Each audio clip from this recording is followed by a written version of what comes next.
लगातार प्रियंका गांधी जी और राहुल गांधी जी से समय मांग रही हूँ, लेकिन उनको ऑफिस हमेशा कभी एक के पास भेज देता है, कभी दूसरे के पास भेज देता है। एक से समय मांगेंगे तो बोलेंगे दूसरा समय दे। राहुल गांधी जी किसी से नहीं मिले। वो आते थे अपने यात्रा में 5 मिनट हाथ हिलाते थे, जाके अपने अंदर ट्रेलर में बैठ जाते थे, कार्यकर्ता से भी नहीं मिलते थे। लगातार मैं वहां पे बोलती रही कि हमें 5 मिनट मुलाकात करा दीजिए। वो किसी से नहीं मिलते थे।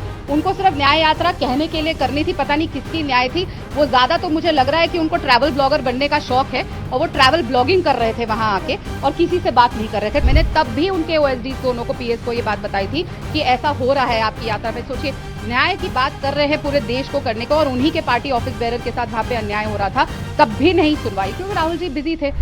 जी, मैं 3 साल से लगातार प्रियंका गांधी जी और राहुल गांधी जी से समय मांग रही हूँ, लेकिन उनको ऑफिस हमेशा कभी एक के पास भेज देता है, कभी दूसरे के पास भेज देता है। एक से समय मांगेंगे तो बोलेंगे दूसरा समय देगा।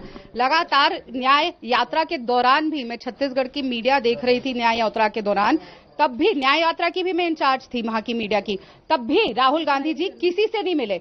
वो आते थे अपने यात्रा में 5 मिनट हाथ हिलाते थे, जाके अपने अंदर ट्रेलर में बैठ जाते थे, कार्यकर्ता से भी नहीं मिलते थे। लगातार मैं वहां पे बोलती रही कि हमें 5 मिनट मुलाकात करा दीजिए। वो किसी से नहीं मिलते थे। उनको सिर्फ न्याय यात्रा कहने के लिए करनी थी, पता नहीं किसकी न्याय थी। वो ज्यादा तो मुझे लग रहा है कि उनको ट्रैवल ब्लॉगर बनने का शौक है और वो ट्रैवल ब्लॉगिंग कर रहे थे वहां आके और किसी से बात नहीं कर रहे थे। तब भी मैंने ये मैटर उठाया था। मैंने तब भी उनके ओएसडी दोनों को, पीएस को ये बात बताई थी कि ऐसा हो रहा है आपकी यात्रा में। सोचिए, न्याय की बात कर रहे हैं पूरे देश को करने को और उन्हीं के पार्टी ऑफिस बेरर के साथ वहां पे अन्याय हो रहा था, तब भी नहीं सुनवाई, क्योंकि राहुल जी बिजी थे। उनको अपने ट्रेलर में बैठ के पता नहीं क्या देखना था अपने सोशल मीडिया पे। प्रियंका गांधी कहती है लड़की हूँ, लड़ सकती हूँ, और आप कह रही हैं घटना के 2 दिन बाद वो छत्तीसगढ़ भी पहुंची थी, तो क्या आपने मिलने की कोशिश की थी? बिल्कुल बिल्कुल, मैंने लगातार उनके ऑफिस से संपर्क बनाने की कोशिश करी। जैसा मैंने कहा, वो किसी से नहीं मिलती। लड़की हूँ, लड़ रही हूँ, सामने एग्जाम्पल है, पर उन्होंने ये नहीं बताया था कि लड़की हूँ, लड़ सकती नहीं। लड़की हो तो पिटोगी। कांग्रेस का यही नारा है। लगातार अपने नेताओं को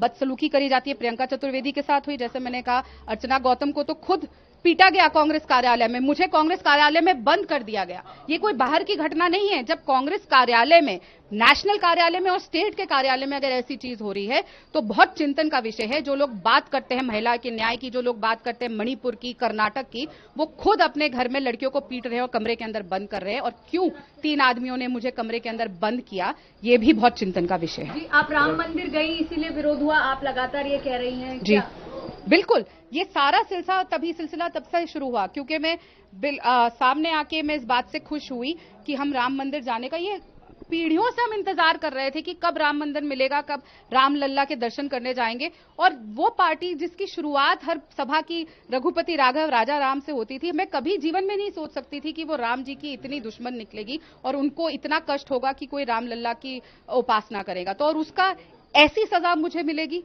मैंने कभी नहीं सोचा था। आज भी मेरे रोंगटे खड़े होते हैं सोच के कि जब मुझे उस कमरे में बंद किया गया। और प्रियंका गांधी जी की चुप्पी आज तक मुझे तकलीफ दे रही है। राहुल गांधी जी की चुप्पी, मल्लिकार्जुन खड़गे जी की चुप्पी, जयराम रमेश जी का मुझ पे चिल्लाना, मेरे पास शब्द नहीं है। एक आखिरी सवाल, आप कह रही हैं लगातार आप हिंदू धर्म को लेकर बात करती थी, एक पार्टी बीजेपी जो इस धर्म को बढ़ाती है, राम मंदिर बनवाया, तो क्या आप उसकी तरफ रुख करेंगी? क्योंकि जो आप कह रही हैं, जो विचारधारा, देखिए, मैंने किसी विचारधारा, देखिए, क्या अपने धर्म के बारे में बोलना या अपने किसी आराध्य की पूजा करना कोई पार्टी की विचारधारा है?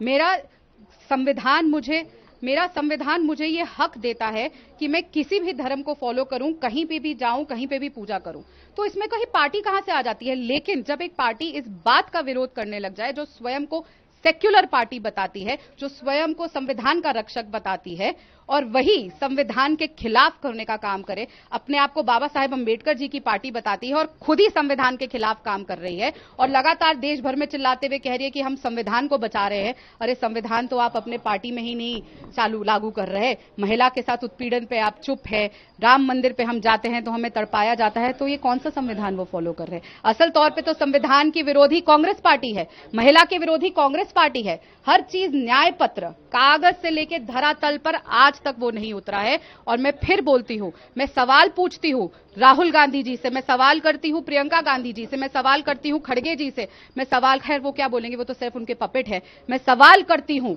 जयराम रमेश से, जो तीव्रता से, जिस जोर जोर से उन्होंने मुझ पे चिल्लाया था कि तुम ये क्या कर रही हो, आज मुझे बताए कि इस बेटी को कब न्याय दिया जाएगा। बीजेपी में रहकर काम करेंगी अब फिर? मैं कोई भी पार्टी ज्वाइन नहीं कर रही, अभी न्याय की लड़ाई है, मैं न्याय की लड़ाई लड़ रही हूं। जैसा मैंने कहा 22 साल में न्याय की आवाज बन के काम करते आई हूं, और जब आज मेरे साथ अन्याय हुआ और मैं चुप बैठ जाऊं क्योंकि संविधान के विरोधी लोग, राम जी के विरोधी लोग और आरक्षण के विरोधी लोग आज मेरी आवाज दबाना चाह रहे हैं कांग्रेस पार्टी, तो मैं न्याय के लिए लड़ना कभी बंद नहीं